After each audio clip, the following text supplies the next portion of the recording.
But being out of the cabin doesn't mean Bob and Julie are out of danger. The 50-mile-an-hour wind gusts are stirring up choppy waves. Without life vests, treading water is almost impossible. And the water temperature is only 43 degrees. Hypothermia will set in quickly. You just know that this is really bad. Your worst nightmare is what this is, and it's just survival takes over. March 6, 2004. It's just after 4 p.m. and a seaport taxi has capsized in Baltimore Harbor. 25 people are fighting the frigid waters, trying to stay alive. Bob Williams and Julie Lauer have made it to the surface. They swim through the choppy water to the overturned pontoon boat. There, other survivors, already on top, help them climb aboard. I was crying, but I was like hyperventilating at the same. It was like a mix between the two, and I can't even, I was just in such shock. Some people on the boat are looking across the churning harbor, hoping to spot those who haven't surfaced. In all, 6 people are missing, including Corinne Schillings and Andrew Rochella. A feeling of helplessness settles over the group as survivors wonder who will save them. What I remember is everybody being in shock and just worn down. There just wasn't anybody. We just looked in every direction. It just was just a lonely feeling. Suddenly, above the roar of the wind, they hear the diesel engines of a Navy landing craft. We saw a boat coming, and then we just kind of started waving our hands and just trying to flag down the boat. We were screaming at them and you know, yelling, and I remember they were having a hard time getting too close because the water was really choppy. The 70-ton boat is making its way through the waves, trying to approach without smashing into the pontoon.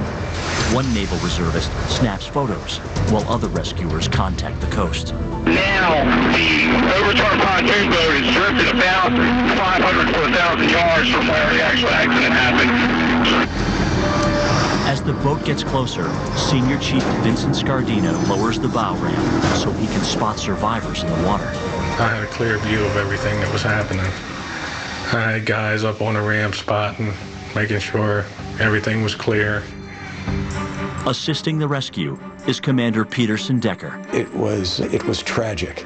The expressions on the faces, the calls for immediate help, the cries for assistance to other family members. While other reservists form a human chain to help survivors onto the ramp, Decker hears one man shouting about some children trapped underwater. Be advised, we have persons trapped under the water taxis. Confirmed, we do have persons under the water taxi trapped. He and another officer dive into the frigid harbor. We thought perhaps those children were his. We were going to do everything we possibly could to assist them. Decker plunges underwater repeatedly, kicking at the sides of the boat, trying to force an opening. After about 20 attempts, he breaks through and feels his way inside. I got a sense of how far I could get in, where I could get in, and the layout, in a sense, of what was inside. But Decker can't find anyone in the murky water. As he comes up for air, he hears the command to pull back. He tries to climb aboard the Navy vessel, but hypothermia has taken hold. As others help him up the ramp, Decker loses consciousness. Mr. Decker was laid out on the deck. He was passed out. At the helm, Senior Chief Scardina takes drastic action to rescue the missing. I dropped the ramp in the water, went up underneath the ferry, and then I picked it up, used the ramp as a crane. As the pontoon rises out of the water, the boat breaks apart. The pressure inside the cabin forces 3 of its passengers to burst onto the surface. One of them is swept away by the current, but rescuers are able to catch the other 2. They're both in cardiac arrest. The reservists administer CPR and transfer the 2 to a fireboat so they can be brought to shore. The rescuers now concentrate on treating the other survivors. The rest of them were kind of walking wounded. Most of them were hypothermic, didn't know who they were, where they were, or anything. There was certainly people that were in more need of care and attention than Julie and I, because we were so fortunate. They had thrown a tarp over a couple of us, and I basically kept my head under the tarp. I didn't want to, I didn't want to say anything. 5 p.m., one woman is confirmed dead. 3 people are still missing. Among them, Corinne Schillings and Andrew Rochella. The reservists do their best to calm the frantic parents. One poor guy, he was walking around up on my flat. I said, "Sir, you need to go down there with the rest of the folks." He says, "I'm looking for my son." It was really a bad thing. You know, you could see it on his face. He's a good swimmer. I said, "We're looking."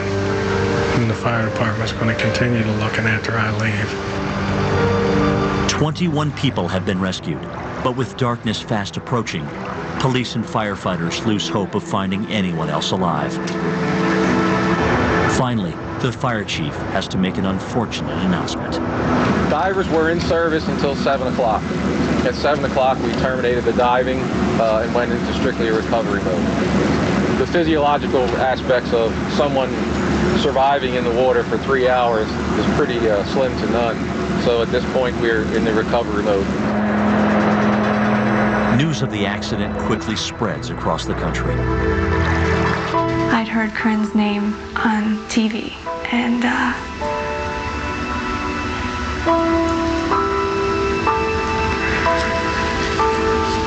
it was just one of those things that, you know, did you make that up in your mind? Did you really hear that person's name?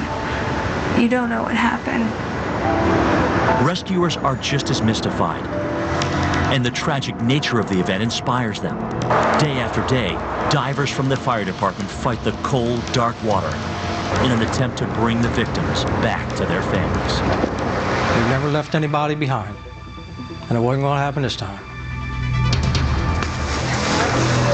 But on March 13th, 7 days after the accident, that resolve is shaken. Diver Bernard Bean Muller, a 24-year veteran of the fire department, has just located one of the bodies. He starts to ascend when the gloomy depths cause yet another disaster. I got a really radical snap in my neck, just like somebody grabbing my tie and just pulling it up in the air. And it inverted me instantly.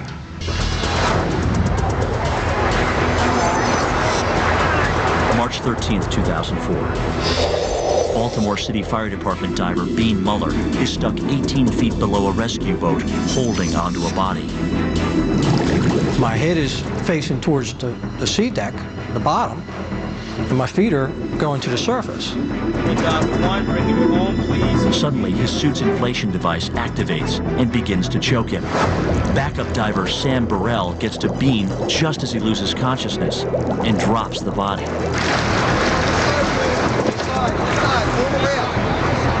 We dragged him up on the back of the boat, got his helmet off as fast as we could, but his suit was still inflated. He wasn't breathing.